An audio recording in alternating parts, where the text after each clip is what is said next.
আজ আমি চাপিলা মাছ দিয়ে আলু দিয়ে টমেটো দিয়ে চচ্চড়ি করবো। আসসালামু আলাইকুম আমার আপু ভাইয়া বন্ধুরা, সবাই কেমন আছেন? কাছে কিংবা দূরে প্রবাসী যারা যেখান থেকে আমার ভিডিওটি দেখতেছেন, সবাইকে অনেক অনেক শুভেচ্ছা ও ভালোবাসা। আশা করি ভালো আছেন সবাই। আলহামদুলিল্লাহ, আমিও আপনাদের দোয়ায় অনেক অনেক ভালো আছি আল্লাহর রহমতে। তো যে যেখান থেকে দেখতেছেন ভিডিওটা, আমি সবার জন্য দোয়া করি সবাই যেন ভালো থাকেন, সুস্থ থাকেন, এবং আমার জন্য সবাই দোয়া করবেন। তো আমি আগে যে দেখেন মাছগুলো আগে কেটে ধুয়ে নিয়েছিলাম, তারপর আমি একটা আলু দিছি, বেশি না। সেই আলুটা কুচি কুচি করে চিকন করে কেটে নিয়েছি। তারপর আমি টমেটো কেটে নিয়েছি। এখানে টমেটো, তারপর আলু, পেঁয়াজ, কাঁচামরিচ, আদা, রসুন, এই যে দেখেন রসুন, তারপরে ওই যে কী বলে হলুদ, মরিচ, লবণ, জিরে গুঁড়ো, সব কিছু সয়াবিন তেল একসাথে দিয়ে আমি মেখে নিচ্ছি। আর সবচেয়ে বড় কথা হলো, আমি সব কিছু যে আমার এখানে মনে হয় আরেকটু আদা কম মনে হয়েছিল, তাই আমি আরেকটু আদা মিক্স করেছি।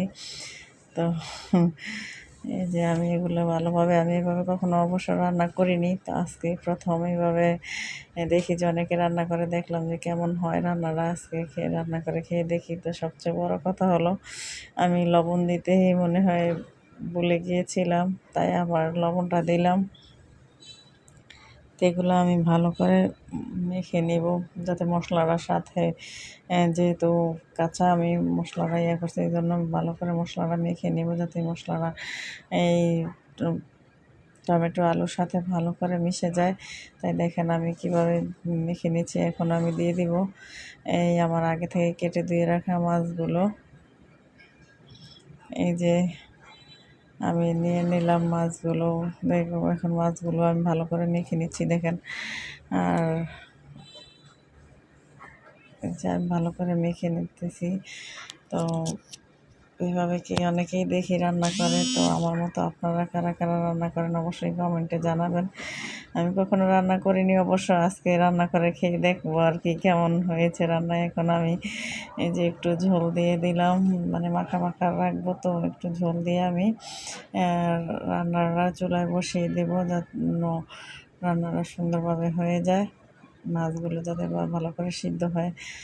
আর এই মাছ এভাবে রান্না কখনো খাইনি, তো বুঝতে পারতেছি না কেমন হবে। তো কালারটা কিন্তু মাশাআল্লাহ অনেক সুন্দর হয়েছে। দেখেন কালারটা মাছের খুবই সুন্দর হয়েছে, বোঝাই যাচ্ছে না যে আমি এভাবে মাছ দিয়েছি।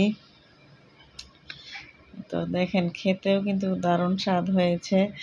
আমি যখন খেলাম তখন মানে বুঝতে পারছি যে রান্নাটা কেমন হয়েছে। তো অবশ্যই আমার ভিডিওটা যদি কারো ভালো লেগে থাকে, তাহলে সবাই একটা লাইক, কমেন্ট, শেয়ার করবেন, সবাই পাশে থাকবেন।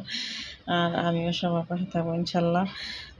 তো দেখেন আমি এখন একটু ধনিয়া পাতা দিয়ে দিব। ধনিয়া পাতার এত দাম, 20 টাকার ধনিয়া পাতা আনলে মনে হয় না যে একটা তরকারিতে দেওয়া যায়। দেখেন আমার 20 টাকার ধনিয়া পাতা আমি একটা তরকারিতে দিতে যাই, আমার হয় না। একদম অল্প কয়টা, আমি তো হাতে নিয়েও একবারে অবাক যে কয়টা এমন অল্প কয়টা ধনিয়া পাতা কীভাবে দিল। তো আজকের মতো